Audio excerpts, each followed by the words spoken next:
Good afternoon, members.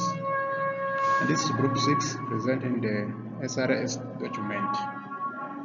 And in my team, I'm here with Nicholas, and Joshua is not here with us because of some activity in Kampala.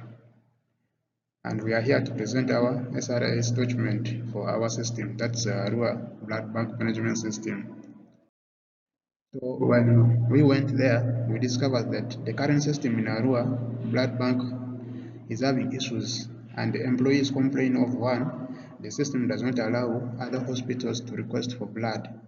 In other words, the other hospitals within Arua cannot even see the amount of blood they are having in the inventory. Then number two, they also say that the system is it's having some complex features. So they requested us to, if it is possible, we can come up with some easy features that will improve the user experience. Then also the current system does not work offline. So in the situation whereby there is no internet, meaning the staff and the users cannot access the system. So they requested us to come up with a solution to address the problem. The purpose of this document, the purpose is to describe all the requirements of the Arua Blood Bank Management System. And when I talk of requirements, we shall talk about the functional requirements, the non-functional requirements, as in the preceding whatever slides. Our stakeholders, we have one, the administrators, the people who will be using the system, then the district health officers, since this system shall be used by district officers to see the amount of blood we have in our store, in the store. Then also the doctors and nurses, the users are the data entrants and the developers. We have then the functional requirements. Basically, in a brief, I can give a definition of functional requirements. Functional requirements basically they are the features or the behaviors that the system will do or the tasks that the system will perform. So these are some of the functional requirements of ours. One, the system shall allow entry and management of blood donor details. In a bracket, the ID, the place collection, name, date of birth, age, and marital status. Then the system shall verify and record test results, marking blood samples as accepted or rejected. So some of these functional requirements, we capture them from the administrators in the blank unit in Arua Hospital. Then we also got another functional requirements that the system shall manage the separation of accepted blood into components. For example, concentrated red blood cells, plasma, or full blood. When we are there, we saw the current systems having some kind of separation of blood. Those ones which are concentrated, then they are put in one category. Also, those ones which are not concentrated, they also in another category. So we want the system also to capture the same thing as required by the administrator. The system shall track blood units in the inventory, including their status and availability. We want the system to know, the system should have the information about the stock. Like maybe when red blood cells is over, should be able to inform the admin so that more blood is captured. Then the system shall track and record blood unit distribution to hospitals or other medical facilities. The system should be able to track, like maybe if the regional referral transports some blood to maybe health center 3, that information should be, the system should be able to capture that information for accountability purposes. I will request my colleague to capture from here. Nicholas. Okay, good afternoon, everyone. Nicholas, as Hilary said. Okay, I'm going to take you through the functional requirements of the system. The system shall be used by a rural blood bank staff to enter records of all the processes in the blood management life cycle. When we went there, we were told how blood is managed from collection up to processing and up to even the time is transfused, like it's given to a patient.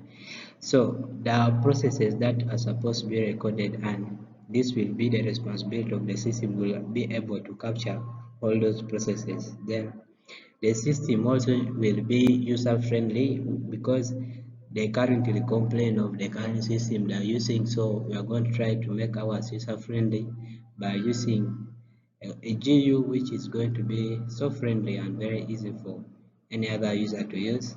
Then the system shall use MySQL for the database.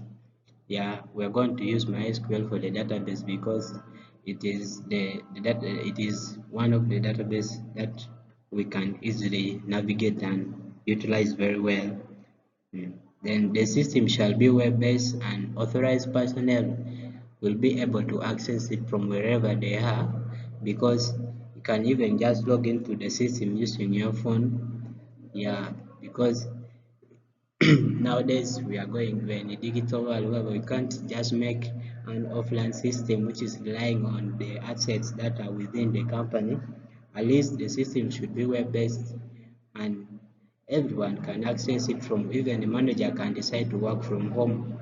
That will be good. The system shall also have authentication and privileges for administrators and all users. All users that will be allowed to use the system will at least will have username and password that they are going to use for the authentication. The user stories that we got as we having an interview with these people at the blood bank, we got some of them as they were mentioning, they met a guy there called Peter, it was called Dr. Peter. He said, as him, he would want the system to generate monthly reports, like the monthly reports for the blood collected, blood distributed, blood in the inventory for that month. Yeah, then another one, some data entrance said, I would like the system to allow me update the records I have entered because the current system, after recording some records and it has gone to the next level, the person at that level can't update anything on it. It is again has to be a request to the someone with higher privileges to update it.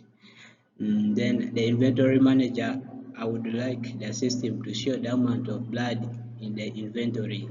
Yeah, the system should have that option of at least listing all the amount of blood that is available in the inventory, like listing the plasma blood available, the red blood, the concentrated red blood cell that are available, so that they can know which type of blood is missing. Oh, is it blood red? Is it blood group A missing? Is it blood group AB which is getting done? So they can find ways of restocking. Yeah. Then, as an administrator, he also, Dr. Peter said he would like the system to work offline because in most cases, when they don't have internet connection, they are unable to use the system. Then he said that. Then again, he requested that he would like the system to allow other hospitals also to request for blood through the system.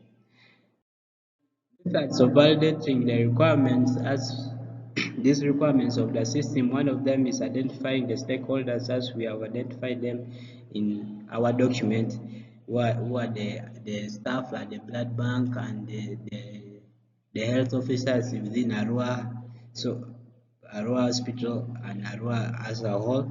So we first have to identify this staff so that we can have a meeting with them and they give us their different aspects and their opinion about the system.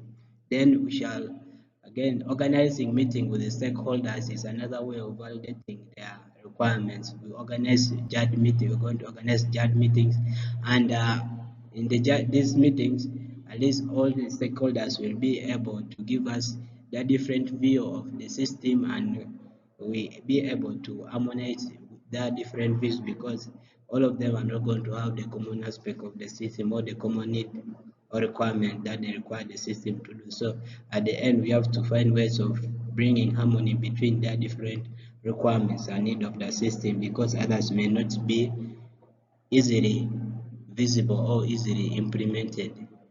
Then developing prototypes is also another way we're going to use for validating the requirements. We develop a prototype of the system, and we go and navigate through the prototype with the users of the system as we get to know their opinions, because they'll be giving their opinions. Hey, I expected this functionality also to be in the system, as we'll be noting those aspects down, so that by the time we come up with the final system, when at least all the functionalities that they require are in the system. Then another cases is also by preparing user case scenarios, trying to illustrate and demonstrating to the different stakeholders how the system will work, and telling them everything about the system. So in this case, the stakeholders will give their own views of the system. Yeah, I expect, but now you add this functionality also to the system. I think this is good. So in doing so, we shall be able to validate the requirements that is required of the system appropriately and professionally. So at this time, I think we have come to the end of our presentation of this document. So, but we apologize, our friend Joshua was unable to be with us because he went for a conference in Kampala. As everyone knows, there's PyCon event happening in Kampala right now. So I beg to stop here, and any questions someone may ask.